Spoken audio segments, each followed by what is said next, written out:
Em que medida os custos invisíveis dos acidentes, como reputação, clima organizacional e confiança, são ou não considerados nas decisões estratégicas? Olha, o custo eu acho que hoje, né, isso é muito mais claro, né, isso era intangível, né, e hoje isso está totalmente até por serem temas midiáticos, né, então está totalmente tangível, mas eu acho que, até antes disso, né, eh, as pessoas hoje elas estão muito, conectadas a a esses temas relacionados a como que eu posso dizer? Ao que extrapola, né, a versão da empresa. Então, o que vai para a mídia, o que as pessoas estão cobrando, o que a comunidade está cobrando. Então isso afeta grandemente as pessoas que estão internamente nas empresas. Eu já presenciei, e não me orgulho disso, mas já participei de alguns acidentes fatais, né, e já acompanhei alguns acidentes fatais dentro da empresa, e é super interessante, não interessante o acidente fatal, mas interessante você observar o movimento que acontece na empresa quando tem um acidente de grande potencial ou quando tem um acidente fatal. Quando isso acontece, tem um movimento de saída, de evasão de colaboradores super alto. Ah, é? As pessoas começam, Fábio, a se questionar: "Será que realmente faz sentido? Será que eu realmente quero permanecer aqui nessa empresa? Será que realmente é isso que eu quero para minha vida? Sei. Poxa, e se eu terminar dessa maneira?". Então, as empresas hoje, mesmo quando nós estamos discutindo custo, financeiro mesmo, né, de segurança, a gente sempre leva isso: "Olha, você acredita que bancar, de repente, ou patrocinar um curso, você patrocinar uma experiência de segurança, você trazer um profissional renomado para falar com o teu time, isso custa alto, de repente, né, os acionistas podem até achar esse custo alto até você ter um acidente dentro da sua empresa. Porque aí quando o acidente acontece, não é só o custo financeiro, né? Aí você tem uma evasão de mão de obra, você tem o questionamento dos reais valores da empresa, e que isso você não consegue controlar. Você não controla, isso extrapola aquilo que você, porque o financeiro você controla, eu pago mais aqui, eu organizo ali, eu vou, né, vamos organizar, vamos ajudar a família, vamos, isso tudo você consegue organizar e orquestrar. Agora, o restante você não controla, você não tem controle sobre isso. E você começa a colocar em xeque aquilo que você tem de mais valioso dentro da empresa, que são os seus valores, que é o seu propósito, que é o Uhum. porquê que a empresa está ali, né, que é o real valor que ela gera para a comunidade, para as pessoas, e isso fica em xeque. Então, eu, vivendo todos esses anos dentro de usina, hoje eu sei que isso tem um custo e tem um peso grande nas decisões. Hoje a gente Olha realmente para isso. considera e olha, e isso é importante. E não é um olhar de: "Ai, não, tô com medo de falar da empresa", não, não é isso. É realmente porque é um valor, né, realmente a segurança passou a ser um valor dentro da companhia, e de pensar: "Olha, eu não quero que aquela família se sinta, desprotegida ou se sinta, de repente, ofendida pela empresa por uma situação como essa". Eu acho que hoje isso tem um peso muito maior do que se tinha há alguns anos atrás. Você sente essa pressão mais de dentro da própria companhia versus ela mesma, ou você sente que isso é mais do mercado? Eu vou pegar uma carona no seu exemplo e na sua vivência em usinas, né, Sim. sucroalcooleiras brasileiras. Me lembro uma época, Andresa, Mari, que eu trabalhava na indústria de mineração e eu conheci um geólogo, um engenheiro de minas, que era chileno e que me disse numa ocasião, num jantar, a gente estava trabalhando num projeto na Colômbia, e ele me disse assim: vocês sabem, vocês devem ter visto, o Chile é especialista é um dos melhores produtores de mineração É subterrânea, verdade. né? É. Por causa da característica do cobre, que é identificado, um mineral eh, em exploração subterrânea, mina subterrânea, não a céu aberto. E eu me lembro que ele me falou uma frase, falando ainda de medidas ou análises tangíveis ou intangíveis. E um gráfico que ele me dizia que na empresa que ele trabalhava, ainda quando ele estava no Chile, ele tinha um indicador de número de acidentes fatais, que era um indicador de gestão à vista. E o indicador mostrava que a cada ano eles queriam reduzir 2 acidentes fatais, 3 acidentes fatais. Então, aquilo eu perguntei, mas como assim? Né? Então quer dizer que no ano passado eu tive 12 acidentes fatais, Tinha esse ano, permissão para ter 12, esse né? ano agora vamos ter 10, né? Ele falou assim, porque naquele então, aí ele me contextualizou. Agora vamos lá. Uhum. Aquilo me chocou, isso era 2007, 2006, mais ou menos, quando eu convivi esse projeto com ele. Aí eu não estava no mundo acadêmico, estava no mundo empresarial. Quando ele me contextualizou, isso era nos anos 70, início dos anos 80. Então, a gente não tinha a tecnologia que nós temos hoje. Nós não tínhamos máquinas controladas por joystick. Nós não tínhamos sistemas semi-autônomos, como aquela primeira pergunta que você falou da realidade aumentada, ou sistemas de monitoramento e acompanhamento quase semi-autônomos e autônomos. Redundâncias, né? A gente hoje Redundâncias. planeja para falha, né?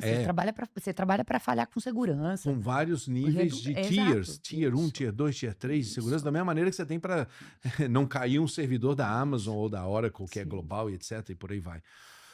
Bom, é só para contar um exemplo de que o intangível, com a evolução da inovação, a inovação da gestão, a inovação e o amadurecimento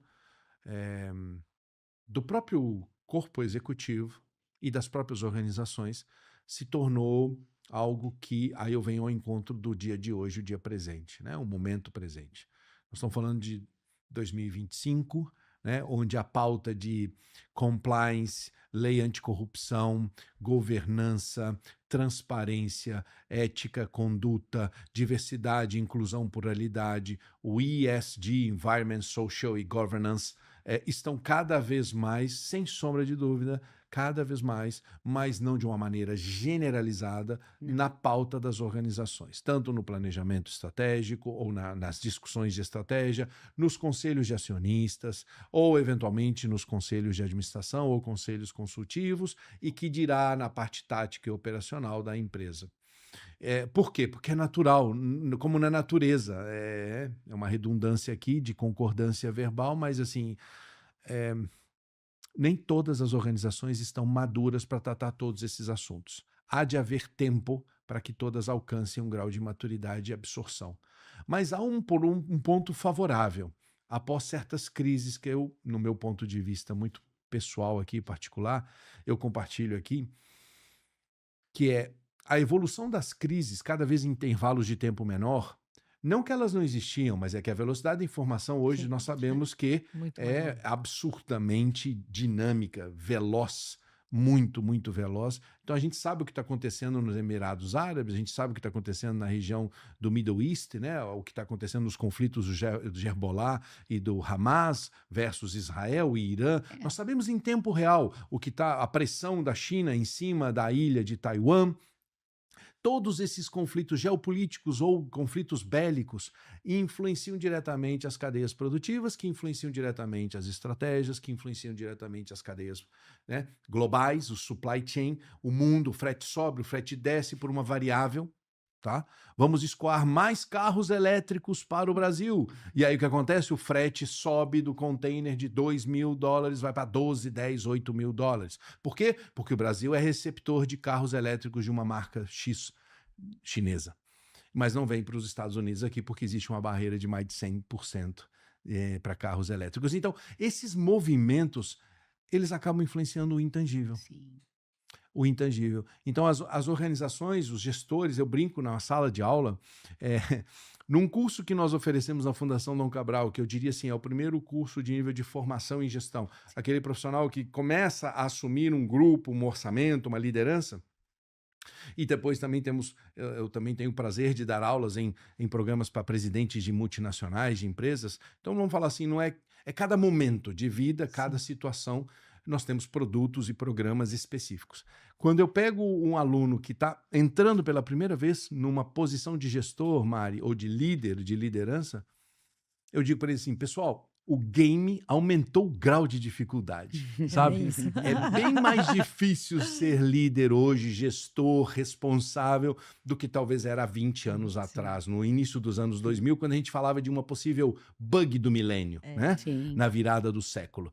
Então, hoje é muito mais complexo porque qualquer variável imediatista Vai impactar. afeta diretamente Sim. o impacto do mercado, a ação do mercado, o custo do frete, a variação cambial, e você está no meio disso tudo. Caramba. Então tem aspectos intangíveis que você não domina, que são assimetrias de informação. Eu não tenho todas as informações externas, por isso é assimétrico, tá? E, consequentemente, eu sofro o impacto disso.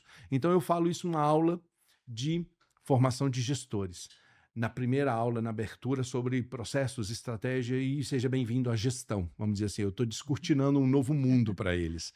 Deixando de ser técnico, deixando de ser analista, ou deixando de ser, eventualmente, um operador, Sim. e indo para uma posição, uma cadeira que ele meritocraticamente, Ele conseguiu, ele conseguiu, alcançou. ele Conquistou. alcançou. E é muito legal. E a sala tem 70, 80 alunos, que é muito legal.